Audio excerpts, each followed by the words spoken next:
दोस्तों, जॉब पाठशाला के माध्यम से आपके लिए खूब सारा मटेरियल डाल चुके हैं और उम्मीद करता हूँ कि आपको पसंद आया है। और साथ ही प्रैक्टिकल की क्लास दोस्तों हम लोग डाल चुके हैं, ट्रिपल सी से प्रैक्टिकल डाल चुके हैं, ACR2 से डाल चुके हैं, DDC का भी डाला है। और कोशिश यही की है कि आप कुछ चीज़ों को आसानी से सीख पाएँ। देखो, बहुत सारी चीज़ें हैं जो सीधी सीधे एग्जाम में पूछी गई हैं। जैसे आज तक जो एग्जाम में मैंने पूर्व के वीडियो में भी बोला है कि एग्जाम में DDC से जो प्रश्न पूछे गए वो सीधे सीधे ऐसे भी पूछे गए हैं कि 370 क्या है। तो मैंने आपको तरीका बताया है कि पहले आपको 370 जानना है, तो उसके लिए आप पहले 300 से 399 आएँ, और 300 से 399 आएंगे तो आपको पता चल जाएगा कि 370 जो है वो एजुकेशन है। अब मान लो कुछ चीज़ें तो, जैसे आपको भी कई बार लगता होगा कि कुछ चीज़ें तो रटी रटाई होंगी, लेकिन रटी रटाई चीज़ों में टेक्निकल भी है बहुत सारी चीज़ें। जैसे मान लो 370 आया तो एक जिज्ञासा जो होती है वो एक विद्यार्थी को क्या करती है, नए ज्ञान की ओर अग्रसर करती है। तो आप यूँ समझो कि 370 अगर आपने देखा तो आप वहाँ 380 भी देखें, तो 380 आप देखेंगे तो शायद वहाँ पर आपको इकोनॉमिक्स मिल जाएगा। कहने का मतलब अगर 380 आपको इकोनॉमिक्स वहाँ DDC में मिल रहा है तो आप उसी चीज़ को एक बार तरीका बनाओ कि उसी चीज़ को आप CC में भी जानकारी रखें। मान लो एग्जाम में प्रश्न आ जाए कि CC में इकोनॉमिक्स क्या है, तो कहने का मतलब ये है कि CC में भी आपको ध्यान रखना है एक आंकड़ा, और दूसरा आंकड़ा आपको DDC में भी ध्यान रखना है। ये जब आप शुरुआती चरणों में आप इन चीज़ों को जब करेंगे तो आपको बहुत सारी दिक्कतें रहेंगी। कई बार ऐसा भी होगा कि आपको जो DDC वाले आंकड़े हैं वो आपके CC में आ जाएंगे, और CC वाले आंकड़े जो है वो DDC में आ जाएंगे। लेकिन अगर आप बार बार इसका प्रयास करेंगे, बार बार इनको देखेंगे, अगर आपके दिमाग में सीधी सी छवि बन गई कि 3 डिजिट हैं और 3 डिजिट कहाँ कैसे लागू करने हैं, तो आप आसानी से क्या कर लेंगे, उनको पकड़ लेंगे कि 3 डिजिट आ रहे हैं, इसका मतलब शायद और शायद ये DDC है। और जहाँ भी मेन क्लास में अल्फाबेटिकल ABCD, कहीं EFGH इस प्रकार का विवरण आ रहा हो, जैसे बहुत सी एग्जाम्स में प्रश्न आया हुआ है दोस्तों, जी क्या है, तो जी बायोलॉजी है। कहने का मतलब जैसे अपन जो भी तरीके बनाए, तरीके खुद के ही होते हैं दोस्तों। मैंने आपको पूर्व में भी कहा है कि जो भी नोट्स जो होते हैं वो आदमी के हमेशा खुद के ही होते हैं। जैसे कई बार लिखा होगा कि जे क्या है, तो जे एग्रीकल्चर है, यानी आप कहीं से ले लो, ऐसे सीक्वेंस से आप रखोगे ना कि B मैथमेटिक्स है, C फिजिक्स है, D इंजीनियरिंग है, तो शायद आप भूल जाएंगे। लेकिन आप जहाँ 4 नाम लिखे हो और 4 नाम लिखे हो, जैसे पॉलिटिकल साइंस क्या है, तो आप पॉलिटिकल साइंस को सीधा दिमाग दौड़ाओगे, पॉलिटिकल साइंस IW होगा। यानी कहने का मतलब ये है कि एल क्या है, बीच में जो जितने भी अल्फाबेट है, जैसे जितने 23 हैं तो 23 के 23 को आप यूं करो, बीच बीच में घुमा घुमा के आप याद करो कि जैसे आपसे कोई पी पूछ लिया, पी क्या होता है ना, एन क्या होता है, जैसे एन फाइन आर्ट होता है, पी लैंग्वेस्टिक होता है। कहने का मतलब जो भी चीजें आप बार बार याद करेंगे वो सारी चीजें आपको आ जाएंगी। जेड क्या होता है, वाई की मेन क्लास क्या होती है। कहने का मतलब पहले आप मेन क्लास पढ़ें, उसके बाद में आप DDC को देखें, तो प्रैक्टिकल जो है वो कोई हार्ड नहीं होगा। और लाइब्रेरियन ग्रेड 3 का जो रमसा बोर्ड द्वारा जो आयोजित होना है एग्जाम, उसमें आप ये समझो कि अगर छोटी छोटी चीजें भी अगर आपको आने लग गई तो सीधा सीधा प्रश्न पूछा जाना है। ऐसे तो पूछेगा नहीं कि वो कि जेड के बाद में 3 3 लगा के डॉट लगा के 1 1 लिखा हो कि ये क्या है, ऐसे वो बिल्कुल नहीं पूछेगा। अगर यहाँ से प्रश्न पूछा गया तो यही पूछा जाएगा सीधा सीधा कि एस क्या होता है। अपने को पहले मैंने लिखा है एस क्या होता है, एस साइकोलॉजी होती है। तो साइकोलॉजी के लिए कहने का मतलब छोटी छोटी चीज़ों को अगर आप जोड़ेंगे तो आसानी से आपका प्रैक्टिकल से जुड़ा हुआ कोई भी क्वेश्चन है वो गलत नहीं होगा। बहुत सारा जितना अपना सिलेबस था दोस्तों, उस सिलेबस के अकॉर्डिंग अपन क्या कर चुके हैं, सारे वीडियो डाल चुके हैं। एक दो छोटे छोटे वीडियो, जैसे पाठक दीक्षा का वीडियो हमने नहीं डाला, उसके अंदर 4th यूनिट के अंदर बाकी पड़ा हुआ है, तो पाठक दीक्षा के बारे में चर्चा करेंगे। साथ ही दोस्तों अभी कोशिश करें कि जो हमने आउट ऑफ कोर्स जो लिखा था वहाँ पर भी 2 4 छोटे छोटे वीडियो, जैसे उपसूत्र के सिद्धांत डालने की कोशिश करेंगे। साथ ही सूचीकरण के जो सिद्धांत है उनमें से अगर कहीं प्रश्न आए तो वहाँ से डालने की कोशिश करेंगे। एक विषय शीर्षक निर्माण की विधियाँ, जैसे आसवन क्या होता है, समूहन क्या होता है, विलयन क्या होती हैं, फ्यूजन क्या होते हैं, इन सब के वीडियो भी आपको आउट ऑफ सिलेबस नाम से हमारे इस चैनल के माध्यम से आपको मिल जाएंगे। तो आप लगातार इस पे बने रहें और इसको देखते रहें। जितने ज़्यादा प्रयास आप इसमें खुद के सेल्फ नोट्स बनाएंगे, हैंड रिटन नोट्स अगर आप बनाएंगे, आपको उतना ही ज़्यादा क्या होगा, फायदा होगा। पूर्व के वीडियो में भी मैंने आपको कहा है कि अगर ये नोट्स आप भली भांति पढ़ते रहे दोस्तों, तो आप इन्हीं नोट से क्या कर सकते हैं, UGC नेट भी क्या कर सकते हैं, पास कर सकते हैं। कहने का मतलब अगर आपका फर्स्ट अटेम्प्ट है और इनको आप भली भांति देख रहे हैं और अगर आपको ये सब याद होते हैं तो आप आसानी से क्या कर लेंगे, UGC नेट की जो एग्जाम है उसको भी आप क्रैक कर देंगे। तो लगातार वो बात करेंगे आज के टॉपिक की। तो आज का जो टॉपिक रहेगा वो रहेगा अपना पाठक दीक्षा। देखो पाठक दीक्षा क्या है, एग्जाम में अगर यहाँ से प्रश्न पूछा गया तो सीधा सा पूछा जाएगा कि पाठक दीक्षा होती क्या है, यानी पाठक दीक्षा होती क्या है दोस्तों। यहाँ से अगर बात करें तो कुछ जगह लिखा रहेगा पाठक दीक्षा या दीक्षित, यानी पाठक दीक्षा या दीक्षित, तो दोनों ही चीजें से याद रखना है दोस्तों। नहीं याद हो तो माधुरी दीक्षित को याद रख लेना यहाँ से। यानी क्या है करने का मतलब, दीक्षित करना किसे कहते हैं, तो दीक्षित करना मूल रूप में क्या है, तो दीक्षित करना मूल रूप में ये समझो दीक्षा देना होता है। मूल रूप में क्या होता है, दीक्षा देना होता है।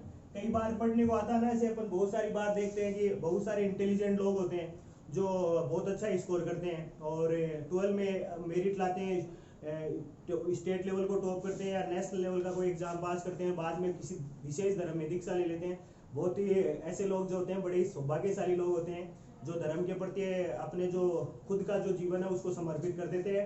अब अपन यहाँ लाइब्रेरी पढ़ रहे हैं तो अपने को धर्म वाली दीक्षा तो याद नहीं रखनी, अपने को याद रखनी लाइब्रेरी की दीक्षा। तो लाइब्रेरी दीक्षा होती क्या है, तो सबसे पहले आप लाइब्रेरी दीक्षा को यूं याद करो, देखो कि पाठक दीक्षा यानी दीक्षित करना। दीक्षा क्या है, देखो दीक्षा है यूं समझो कि एक पुस्तकालय में जो भी नवागंतुक पाठक आते हैं, एक पुस्तकालय में जो भी नवागंतुक पाठक आते हैं उन पाठकों को पुस्तकालय के बारे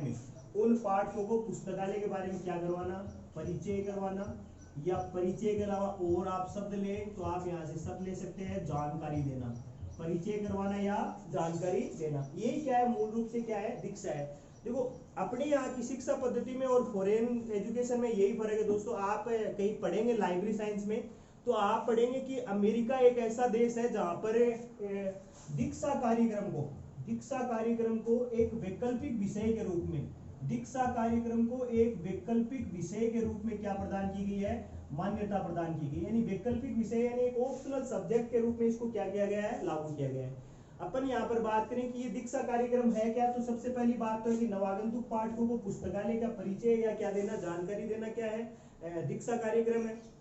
ये दीक्षा कार्यक्रम देता कौन है, तो ये दीक्षा कार्यक्रम जो होता है वो एक पुस्तकालय में रेफरेंस लाइब्रेरियन जो होता है, यानी एक पुस्तकालय में जो संदर्भ पुस्तकालय अध्यक्ष होता है, यानी रेफरेंस लाइब्रेरियन जो होता है वो क्या करता है, इस दीक्षा कार्यक्रम को संपादित करने का काम करता है। यानी आप इसको हिंदी में सीखो तो आप इसको यूं याद रख सकते हैं कि एक पुस्तकालय में संदर्भ सहायक या संदर्भ पुस्तकालय अध्यक्ष, संदर्भ सहायक या संदर्भ पुस्तकालय अध्यक्ष जो है, संदर्भ पुस्तकालय अध्यक्ष जो है दोस्तों, वो क्या करता है, इस कार्यक्रम को नवागंतुक पाठक जो होते हैं उनके साथ में शेयर करने का कार्य करता है।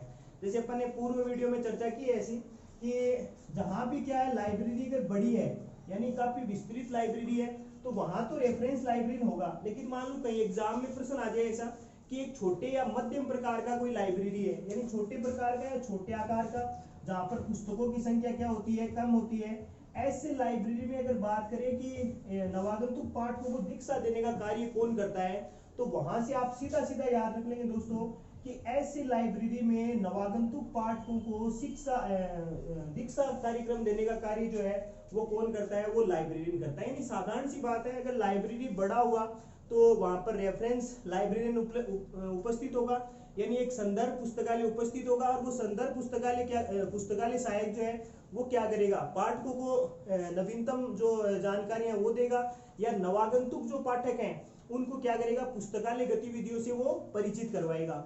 अब अपन यहाँ साधारण बात करें दोस्तों, अगर लाइब्रेरी छोटी है तो देखो छोटी लाइब्रेरी के लिए मैंने आपको बहुत पूछे के जो थ्योरी के वीडियो है उनमें बहुत बार बताया है कि परिचालन पटल होता है, उसकी भी साइज अलग होती है ना। आपको याद रखना है ऐसा कि परिचालन पटल होता है, अगर छोटे या मध्यम श्रेणी का अगर वो लाइब्रेरी है तो वहां पर एल आकार का परिचालन पटल होगा।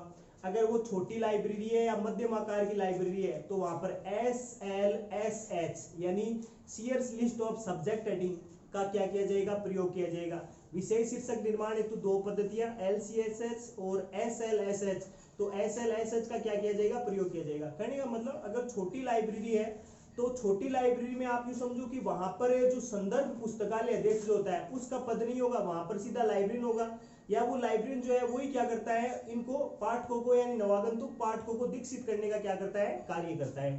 तो पहली बात विशेष आपको याद रखनी है कि छोटा या मध्यम प्रकार का लाइब्रेरी हो तो वहां पर संदर्भ सहायक नहीं होगा, तो ऐसी परिस्थिति में लाइब्रेरियन जो है वो क्या करेगा, पाठकों को दीक्षित करने का कार्य करेगा। आखिरी दोस्तों यहाँ पर पाठकों के प्रकार की, तो देखो यहाँ पर अपन छोटी छोटी चीजों को शामिल करते हैं कि दीक्षा कार्यक्रम में पाठकों का भी कोई प्रकार होता है क्या।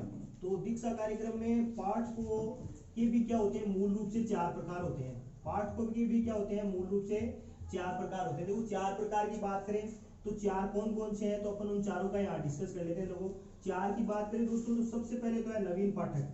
सबसे पहले तो है क्या, नवीन पाठक, यानी सबसे पहले ले तो ये है नवीन पाठक। बात करें दूसरा दूसरा जो बन जाएगा दोस्तों, वो बन जाएंगे सामान्य पाठक।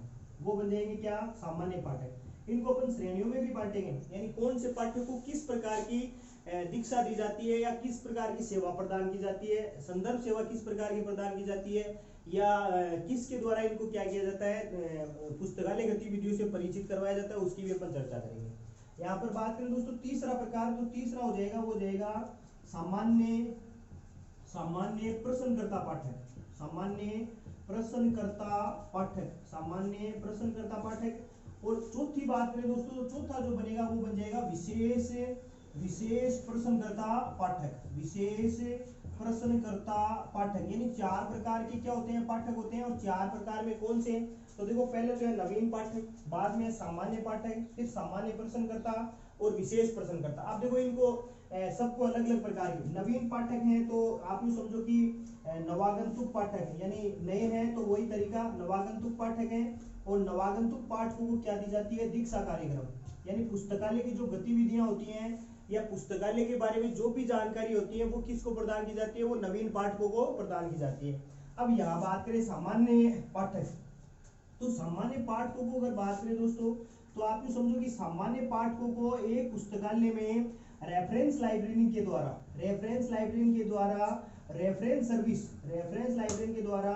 रेफरेंस सर्विस क्या है, प्रदान की जाती है। यानी यहाँ पर आप ले लो कि जो पहले पाठक थे उनको तो पुस्तकालय गतिविधियों से परिचित करवाना, और जो दूसरे प्रकार के पाठक हैं उनको संदर्भ सेवा प्रदान करना। साथ ही बात करें दोस्तों तीसरे नंबर के पाठकों के प्रकार की, तो वो आप याद रखेंगे यहाँ से, ऐसे पाठकों को, यानी सामान्य प्रश्नकर्ता जो पाठक हैं, ऐसे पाठकों को केवल और केवल त्वरित संदर्भ सेवा प्रदान करना। ऐसे पाठकों को क्या प्रदान करना भाई, त्वरित संदर्भ सेवा।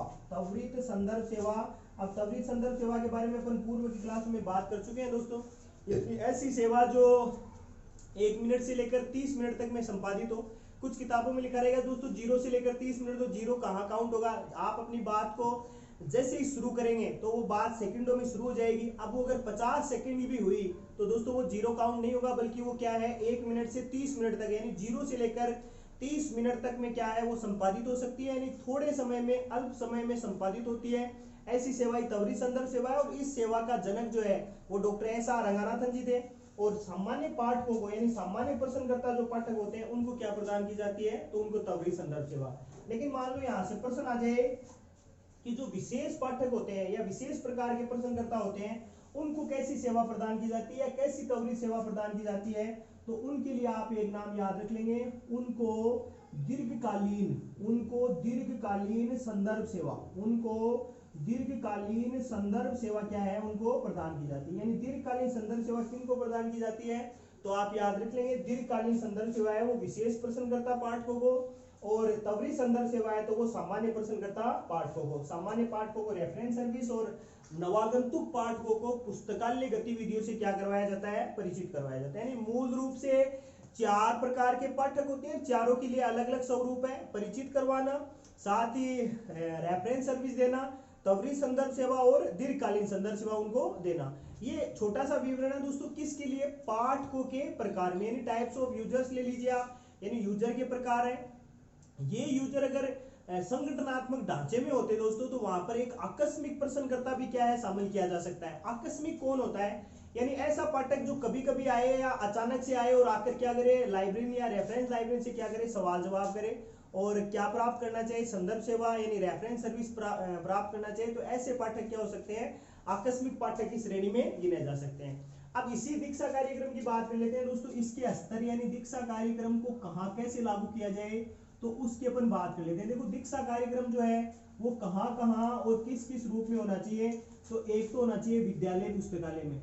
दीक्षा कार्यक्रम कहाँ कहाँ होना चाहिए, तो आप याद रखेंगे दोस्तों विद्यालय पुस्तकालय में। सबसे पहले तो आपको याद रखना है कहाँ पर, तो आपको याद रखना है विद्यालय पुस्तकालय में।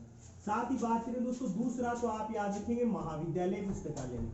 दूसरा आप याद रखेंगे कहाँ, महाविद्यालय पुस्तकालय में। और बात करें दोस्तों तीसरा, तो वो है विश्वविद्यालय, वो है विश्वविद्यालय पुस्तकालय में। यानी तीनों में क्या होने चाहिए, दीक्षा कार्यक्रम होने चाहिए। अब देखो तीनों में दीक्षा कार्यक्रम की बात करें दोस्तों यहाँ से, तो आप याद रखना यहाँ के लिए यानी विद्यालय पुस्तकालय के लिए डॉक्टर एस आर रंगानाथन ने, विद्यालय पुस्तकालय के लिए डॉक्टर एस आर रंगानाथन महोदय ने इनके लिए एक अनिवार्य विषय के रूप में इनको क्या करता है, इनको लागू करने की बात करता है। यानी विद्यालय जो होता है वो यूं समझो कि छात्र जीवन की पहली आधारभूत जो स्तंभ है या पड़ाव जो है वो होता है। और ऐसा आधारभूत स्तंभ जो है उसके लिए डॉक्टर एस आर रंगानाथन कहते हैं कि अनिवार्य रूप से उसे क्या दी जानी चाहिए, दीक्षा कार्यक्रम में उसे क्या करना चाहिए, शामिल करना चाहिए। ऐसी लाइब्रेरी में एक लाइब्रेरियन जो है वो छात्रों को लाइब्रेरी विजिट करवाकर नवीनतम जानकारियां और यूं समझो कि बहुत सी छोटी छोटी जो जिनके बारे में छात्र अनभिज्ञ रहते हैं वैसी जानकारियां प्रदान करता है। तो वहीं महाविद्यालय पुस्तकालय में अगर बात करें दोस्तों, तो आप जानते हैं महाविद्यालय उच्च शिक्षा के अध्ययन केंद्र है। और उच्च शिक्षा के अध्ययन केंद्रों में खास अगर बात करें दोस्तों, तो छात्रों के भविष्य निर्माण हेतु यहाँ भी क्या होता है, एक पुस्तकालय, एक बड़े आकार का पुस्तकालय होता है। यहाँ पर एक रेफरेंस लाइब्रेरियन जो होता है वो क्या करता है, यानी पुस्तकालय में एक संदर्भ सहायक जो होता है वो पाठकों को क्या देता है, दीक्षित करने का कार्य करता है। यानी पाठक दीक्षा या यूं समझो कि जो एक यूजर स्टडी या यूजर से रिलेटेड जो भी महत्वपूर्ण जानकारी है वो देने का काम करता है। अब यहाँ से दोस्तों महत्वपूर्ण प्रश्न आएगा कि विश्वविद्यालय में भी पाठकों के प्रकार, जैसे यहाँ पर अपन ने लिखा है ना कि टाइप्स ऑफ यूजर यानी पाठक के प्रकार, तो ठीक वैसे विश्वविद्यालय में भी जो पाठक होते हैं वो अलग अलग प्रकार के होते हैं। देखो एक तो यहाँ पर होते हैं सामान्य पाठक, एक तो होते हैं यहाँ पर सामान्य पाठक। अब ये सामान्य पाठक कौन होते हैं, तो आप ये ले लो कि सामान्य पाठक जो अध्ययनशील होते हैं वहां पर वो है, उनकी क्या है बात करेंगे। आगे बात करें दोस्तों दूसरे नंबर का, तो दूसरे नंबर में जो पाठक बनेंगे ना वो बन जाएंगे शोधार्थी। वो बन जाएंगे कौन, शोधार्थी, यानी वहां के शोधार्थी। बात करें दोस्तों तीसरे नंबर का, तो वहां के जो अशैक्षणिक कर्मचारी हैं, अशैक्षणिक यानी जो एकेडमिक स्तर से क्या है अलग है, वो कर्मचारी भी क्या हो सकते हैं, उस पुस्तकालय के पाठकों की श्रेणी में क्या किए जा सकते हैं, शामिल किए जा सकते हैं। यानी ऐसे पाठक जो ऐसे जो स्टाफ मेंबर जो लाइब्रेरी से उनका ज्यादा शैक्षणिक कार्यक्रम से जिनका कोई ज्यादा जुड़ाव नहीं है, लेकिन वो कहाँ से जुड़े हैं, वो विश्वविद्यालय से जुड़े हुए हैं, उन लाइब्रेरियन के लिए आप यूँ समझिएगा, उन यूजर्स के लिए लाइब्रेरी जो है वो एक बड़ा पड़ाव होती है। और ऐसे पाठकों को क्या करने के लिए, संदर्भ सेवा प्रदान करने के लिए विश्वविद्यालय में दीक्षा कार्यक्रम का क्या किया जाता है, आयोजन किया जाता है। यानी कहने का मतलब दीक्षा कार्यक्रम जो है वो अलग अलग एकेडमिक स्तर पर अलग अलग स्वरूप में क्या रहता है, उपलब्ध रहता है। चाहे वो विद्यालय पुस्तकालय हो, चाहे वो महाविद्यालय पुस्तकालय हो, या चाहे वो विश्वविद्यालय पुस्तकालय हो, सारी जगह वो क्या रहता है, अलग अलग स्वरूप में शामिल रहता है। दोस्तों यहाँ से प्रश्न जो है एग्जाम में जो आज तक अब तक जो आया हुआ है वो ऐसा प्रश्न आ रहा है कि दीक्षा किसे कहते हैं या पाठक दीक्षा किसे कहते हैं, ऐसा प्रश्न आया हुआ है। तो सीधा सा जवाब हो जाएगा कि एक पुस्तकालय में जो भी नवीनतम पाठक जो होते हैं या जो नवागंतुक पाठक जो होते हैं उनको पुस्तकालय गतिविधियों से क्या करवाना, परिचित करवाना क्या कहलाता है, पाठक दीक्षा कहलाता है। देखो अगर यहाँ पर बात करें कि कौन से देशों में पाठक दीक्षा को अनिवार्य रूप से लागू किया गया है, तो वहां पर सबसे पहला जो संदर्भ आपको शामिल करना है वो क्या हो जाएगा दोस्तों, अमेरिका शामिल हो जाएगा। यानी कहने का मतलब सबसे पहले पाठक दीक्षा को बड़े रूप में या अनिवार्य रूप में एक विषय के रूप में लागू करने की जो वकालत है वो किसके द्वारा की गई है, अमेरिका के द्वारा की गई है। तो कहने का मतलब साधारण सी बात है, ज्यादा यहाँ से कोई लंबा चौड़ा काम नहीं है, और इसको आप एक बार देखेंगे तो आसानी से आपको क्या हो जाएगा, याद हो जाएगा। दोस्तों अभी मार्केट में हमारी नई किताब आ चुकी है, और नई किताब जो बड़ी सारगर्भित किताब है। उससे आप ये समझो कि उस बुक्स में आप लगभग 7000 प्लस क्वेश्चन उसके अंदर रहेंगे, और यूँ समझो कि एक अच्छे प्रकार का स्टडी मटेरियल हमने उसमें क्या डालने की कोशिश की है। पूर्व में जहाँ भी छोटी मोटी त्रुटियां रही या जहाँ भी सुधार की गुंजाइश हुई उसको पूरा करते हुए इस बार एक बड़ा ही ऑथेंटिक और एक स्टैंडर्ड लेवल का जो स्टडी मटेरियल है वो आपके लिए प्रोवाइड करने का प्रयास किया है। आप किताब को देखें और आपके जो भी व्यूज है वो बताएं। साथ ही ये जो पुस्तक है ये राजस्थान के जिन स्थानों पर उपलब्ध है वहाँ का पीडीएफ जो है वो उसका डिस्क्रिप्शन जो है वो इसके वीडियो के इसके डिस्क्रिप्शन बॉक्स में रहेगा। यानी कहने का मतलब किन जिला स्तर पर या किन जिला स्तर पर कौन से बुक डिपो में ये पुस्तक उपलब्ध है उन सब की जानकारी इस वीडियो के अंदर आपको शामिल रहेगी। नहीं इसका जो डिस्क्रिप्शन बॉक्स और टेलीग्राम जो है वहाँ पर ये क्या हो जाएगी, उपलब्ध हो जाएगी, तो आप वहां से देख सकते हैं। साथ ही पाठक दीक्षा छोटा सा टॉपिक है, प्रश्न भी जो है वो यहाँ से छोटा से आने की संभावना है। भरसक प्रयास यही है दोस्तों कि आने वाले टाइम में आपके लिए और अच्छा करें और अपना लगातार प्रयास जारी रख रहे हैं। और एक नई शुरुआत के साथ में पुनः मिलेंगे, एक नई वीडियो के साथ में दोबारा मिलेंगे। तब तक के लिए जय हिंद।